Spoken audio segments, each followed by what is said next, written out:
Fransa 11-16-cı əsrdə. Dedik ki, Fransa dövləti bilirsiniz, əvvəlki mövzulardan keçmişik ki, Frank imperiyasının parçalanması nəticəsində yaranacaqdır. 9-11-ci əsr Fransa tarixini biz əvvəllər izah eləyəndə deyirdik ki, feodal pərakəndəlik var idi və feodal pərakəndənin ən bariz nümunəsi elə Fransadır.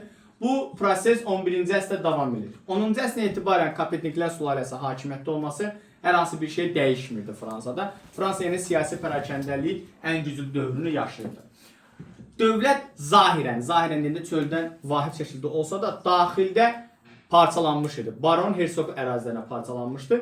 Kral hakimiyyəti yalnız Paris və Orlean, yəni kral özü yalnız Paris və Orlean şəhərlərinə əmr verə bilirdi, sərəncamını verir. Qalan şəhərlərə heç bir əmr verə bilmirdi, heç bir sərəncam verə bilmirdi. Çünki səlahiyyətindən kənardaydı, hərənin öz sahibi vardı, feodallar vardı.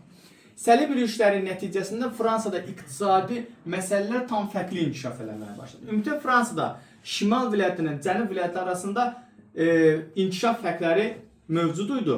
Bu feodal pərakəndəliyin əsas amillərindən biri idi. Həm də hərə öz dilində danışdığı üçün, vahid bir dil olmadığı üçün də feodal pərakəndəlik öz bariz nümunəsini burada göstərirdi. Amma 11-ci əsrdən etibarən cənub vilayətlərində bir dəyişiklik baş verməyə başladı. Ticarət inkişaf eləməyə başladı və feodalizm qaydaları hardasa yumşalmağa başladı. Ticarətin inkişaf etmə səbəbi nə idi Fransada? Bu proses nə olacaq? Əvvəlki dəstə keçmişdi. Səlib yürüyüşlərinin nəticəsində Aralıq dənizi hövzəsində ticarət canlanacaqdı. Fransanın cənub şəhərləri İtaliya və İspaniya və müsəlman ölkələrine yaxın olduğu üçün ticarət əlaqələri daha da genişlənəcəkdi. Bu cənub vilayətlərinin bir növ inkişafına təkan verəcəkdi və onlar arasında əlaqələrin daha da genişlənməsinə gəlib çıxacaq. Şimalda isə vilayətlər arası əlaqənin yaranma səbəbi nə idi? Hər vilayət ixtisaslaşma prosesi baş verir. Məsəl üçün deyək ki, X bir vilayət mahut istehsalatında ixtisaslaşırsa, Y bir vilayət isə məsələn istehsalatçıdır pambıqda və yaxud da nə bilim ipəkçilikdə və onlar bir-birlərinə mübadilə edərək əlaqələri yaradırdılar. Amma yenə də hərəsi öz inkişaf xüsusiyyətlərinə görə mövcudluğunu qoruyub saxlayırdı. 12-ci əsrdə, 12-ci əsrdə Fransada birləşdirmə üçün xüsusi şəkildə şərait yaranacaq. Yəni Fransa kralı birləşdirmə siyasətinə belə deyək, töhfə verəcək şərait yaranacaq. Bunlar nələr idi? 1. Artıq şəhər əhalisi güclü kral hakimiyyətini istəyirdilər. Çünki şəhər əhalisi özü bezmişdi. Həm baron hersoqa vergi verirdi, həm krala vergi verirdi, həm papaya vergi verirdi. Bu onları bezdirmişdi. Bir, fransız şəhərlərin artıq güclü kral hakimiyyəti istəyirdi, birləşdirmə şərait yaradan amillər. 2. Baron hersoqlar bir-birlərinə mübarizə apardığı üçün zəifləmişdi və kral yavaş-yavaş güclənməyə başlamışdı. Buna görə də baron hersoqları artıq asan şəkildə işğal eləmək və onları mərkəzi hakimiyyətə birləşdirmək üçün mümkün şərtlər yaranacaq. Bu dövrdə Fransa ərazisinin çox hissəsi İngiltərə krallığının işğalı altındadır. Amma bu da bir növ biraz fərqli xüsusiyyətdir. Necədir? Norman işğalları vardı, bu Vikinglər deyilir 9-11-ci əsrlərdə. Bax, onlardan biri 10-cu əsrdə Norman daha doğrusu Viking hersoqları gəlib Şimali Fransada, Normandiyada özlərinə dövlət yaratmışlar. Sonra bunlar 11-ci əsrdə İngiltərəni tutandan sonra orada öz dövlətlərini qurdular. Amma Fransadakı öz mülklərini saxlamışlar. Və Fransanın çox böyük hissəsinə sahib idi Normandiya hersoqları və İngilis kralları. Ona görə də Fransada bir növ vəziyyət çox gərgin idi. Lakin 12-ci əsrdən etibarən birləşdirmə prosesi baş verir. Birinci, Normandiya və Akvitaniyanı Fransa kralı özünə birləşdirəcəkdi. Normandiya və Akvitaniyanı birləşdirəcəkdi. Sonra isə Tuluzanı birləşdirəcəkdi. Yəni bunları ingilislərdən alıb birləşdirəcəkdi. Və beləliklə Fransanın bir çox əraziləri birləşmə prosesini həyata keçirir. Kral birləşmə prosesini həyata keçirir. Və birləşmə prosesi şimaldan başlayır. Çünki şimal ən çox birləşməyə maraqlı olan bölgə hesab olunacaqdır. Bayaq yuxarıda sadaladığımız səbəblərə görə idi. Və birləşmə prosesində kral hansı addımlar atacaqdır? Birləşdirdiyi əraziləri, hansı ki, deyək ki, məsələn, könüllü birləşdirmişəm bu ərazini. Bu ərazini könüllü birləşdirmişəm, oradakı şəhər hakimini saxlayıram vəzifədə, amma özümdən bir müfəttiş təyin edirəm ki, oradakı şəhər hakimi nəzarət edəsin, azadlığa çıxmasının qarşısı alsın, mənim qanunlarımı həyata keçirsin. Bu bir. İkincisi, orada kral məhkəməsi yaradıram. Əsas məhkəmə kralın məhkəməsi olacaq. Üçüncüsü, pul islahatı keçirəcəkdim və o pul islahatı kral pulları tədavilə buraxılacaqdı. Bu da Fransada yerli digər pulları, yəni Cəngavər və Hersoqların özlərinin kəsdiyi, buraxdığı pulları sıxışdırıb vahid ödənç vasitəsi verəcəkdi. Bu isə Fransa kralını həm mövqeyi gücləndirəcəkdi, həm Fransa daxilində bazarın yaranmasına gətirib çıxaracaq. 13-14-cü əsrdə Fransa kralı 4-cü gözəl Filip olacaqdı. Bu dövrdə Filip birləşdirmə siyasətini həyata keçirdi. Bugünkü Belçika ərazisi olan Flandriyanı özünə birləşdirməyə çalışacaq. Flandriya zahirən Fransadan asılı olsa da ən arxalandığı ölkə İngiltərədir. Zaten İngiltərənin gücü hesabına Flandriya özünü müdafiə edir. Dördüncü Filip Flandriyaya hücum edib məğlub olacaqdı. Təbii ki, ingilislər kömək elədiyi üçün və bu müharibələrdə çoxlu vəsait xərclənəcəkdi, xəzinə boş olacaqdı. Dördüncü Filip isə bu xəzinəni doldurmaq üçün çarə o dövrdə Fransada olan kilsə torpaqlarına vergi qoymaqdır. Bilirsiniz də, Papanın torpaqlarına heç kim vergi qoya bilməz. Papa özü o vergilərə sahib idi və özü o pulları yığır. Amma Filip buna qarşı çıxır və kilsə torpaqlarına vergi qoyacaq. Bu, Papa ilə Filip arasında münaqişə gətirib çıxacaq. Bu münaqişə bir növ belə deyək, uzanacaqdı. Lakin Filip 1302-ci ildə baş tatları çağıracaqdı. Baş tatlar sizin bildiyiniz normal parlamentdir, yəni. Və bu baş tatlar Baron Hersoq, Cəngavər, Zərdəcan, din xadimləri və yerli əhalidən yığılır. Bildiyiniz millət vəkilləri də başa düşdünüz bu forma. Amma o dövrdə xalq tərəfindən seçilmə yox idi. Yəni kimi istəyirdim onu təyin edirdim məsələsi. Baş tatlar çağırır və baş tatların köməyi ilə Roma papası ilə mübarizədə qalib gələcəkdi. Kilsə torpaqlarını müsadirə eləyəcəkdi və həmçinin papanı artıq Fransa kralları özü təyin edəcəkdi. Və papanı asılı və salacaq. Bu baş tatların yaranması ilə Fransada silki monarxiya yaranacaqdı. Silki monarxiya nədir? Monarxiya kralın özüdür. Silki isə təbəqələrdən ibarət qurumdur. Yəni baş tatlardır. Müəyyən müddətə seçilir və orada iştirak edəcək. Silk təbəqə deməkdir. Bayaq saydığımız hansı təbəqələr? Zərdəcan, ruhani və yerli əhali təbəqəsi. Başa düşdünüz? Ona görə dedik ki, silki monarxiya yaradacaqdı 14-cü əsr. Bayaqlar dediyimiz kimi Fransa torpaqların çox hissəsi ingilislərin işğalı altındadır. Lakin 12-13-cü əsrdə Fransa uğurlu müharibə aparıb ingilisləri məğlub edib torpaqlar geri qalıb qaytaracaqdı. Bu isə İngiltərənin xoşuna gəlməyəcəkdi və İngiltərə Fransa ilə bir növ müharibə azlaşacaqdı.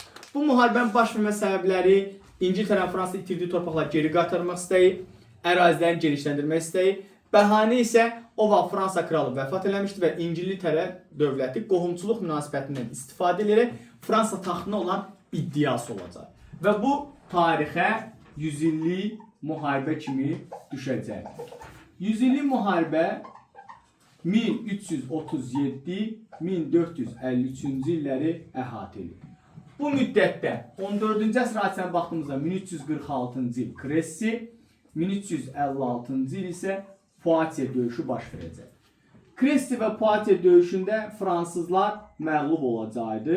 Məğlub olma səbəbləri Fransanın daxilində ziddiyyətdən olması, qüvvələr nisbəti, ordunun nizamsız vuruşmasıdır. Poitiers döyüşü isə ən ağır döyüş olacaq, çünki Fransa kralı orada əsir düşəcəkdi. Yəni bu dəyəcək. Fransa kralının əsir düşməsi və müharibə, həmçinin əhalinin vəziyyətinin ağır vəziyyətdə olması 1358-ci ildə Jaklar üsyanının baş verməsinə gətirib çıxaracaq. 100 illik müharibənin gedişini. Jaklar kəndlilər deməkdir. Üsyanın baş vermə səbəbləri nələr idi? Üsyanın baş vermə səbəbləri əhalinin vəziyyətinin ağır olması, standart vergilərin ağırlığı, feodalların istismarı falan bu olacaqdı. Lakin üsyan məğlub olacaqdı. Fransa kralı, yeni Fransa kralı hiləyə əl atacaqdı. Üsyan başçısına danışıqlar gedəcəkdi və ondan sonra üsyanı yatıracaqdı. Üsyanın yatırılma səbəbi də standartdır, bilirsiniz, həmişə demişik. Qüvvələr nisbəti, vahid birliyin olmaması və dağınıq halda iştirak edilməsi. Amma üsyan yatırılsa da Fransa dövləti üçün, xalqı üçün bir növ nəticəsiz qalmayacaq. Vergilər miqdarı azaldılacaqdı və feodalların kəndləri belə deyək, təhkimçidən azad edilmə prosesi genişlənəcək. 1360-cı ildə yeni Fransa kralı İngiltərə ilə müvəqqəti olaraq sülh bağlayır. Sülh bağlayır. Bu müddət ərzində nə edir? Orduda islahat keçirəcək. Nə islahat? 1. Orduda topların tətbiqi prosesi sürətlənəcəkdir. 2. Fransa ordu komandanının nüfuzunu artıracaq. Çünki Nə Kresi döyüşü, nə Poitiers döyüşündə Fransa ordu komandanı heç kim saymırdı. Səfərlərdə deyilir, Qızılbaşlar hərəsi özü bildiyini eləyirdi. Burada da onun kimi baron hersoqlar öz bildiyini eləyirdi. Heç kim Fransa ordu komandanı tanımayacaq. Lakin buna baxmayaraq yenə də vəziyyət düzəlməyəcək. Müharibə qısa müddət ərzində yenidən bərpa olunacaqdı.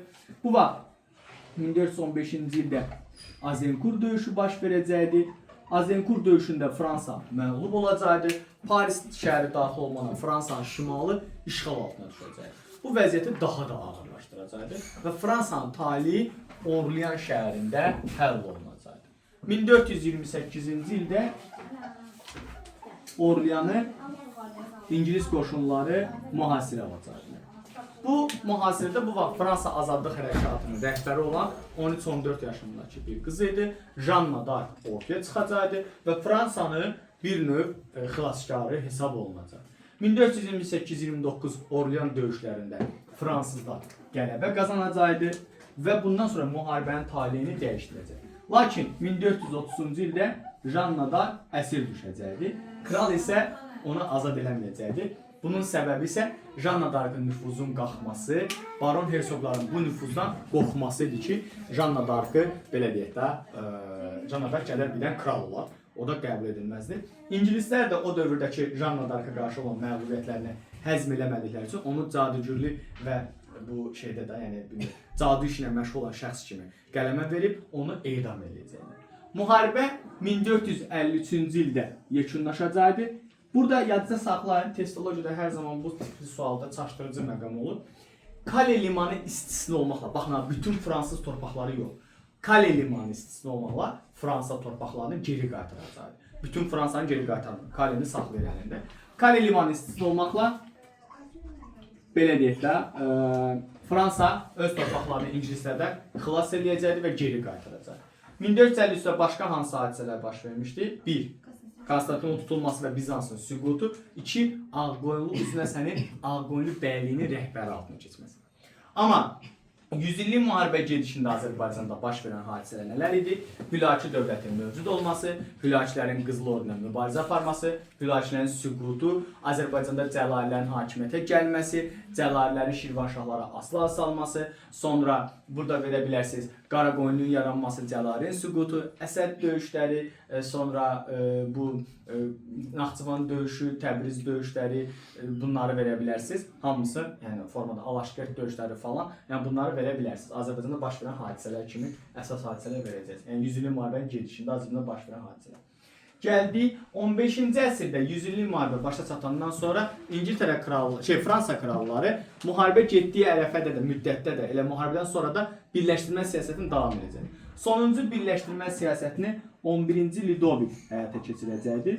Ludovik bütün rəqiblərini hilə yolu ilə aradan qaldıracaqdı və sonda vahid bir mərkəzləşmiş Fransa dövləti yaradacaqdı. Beləliklə 11-ci əsrin sonu 12-ci əsrin əvvəllərində başlayan birləşdirmə siyasəti 15-ci əsrdə tamamilə başa çatacaqdı və 11-ci Ludovik hakimiyyətə tamamilə bütün hakimiyyəti öz əlinə alacaq. 16-cı əsr Fransasına baxdığımızda nələrə diqqət edəcəksiniz? Burada indi videoda deyirəm, kitabınızda yoxdur, Osmanlı dərsində var. Siz bura köçürəcəksiniz onu. Nəyi deyəcəyik? 16-cı əsrdə Fransada mütləq monarxiya hakimiyyəti artıq. Mütləq monarxiya nə deməkdir? Kralın tək başına hakimiyyəti deyirik burada.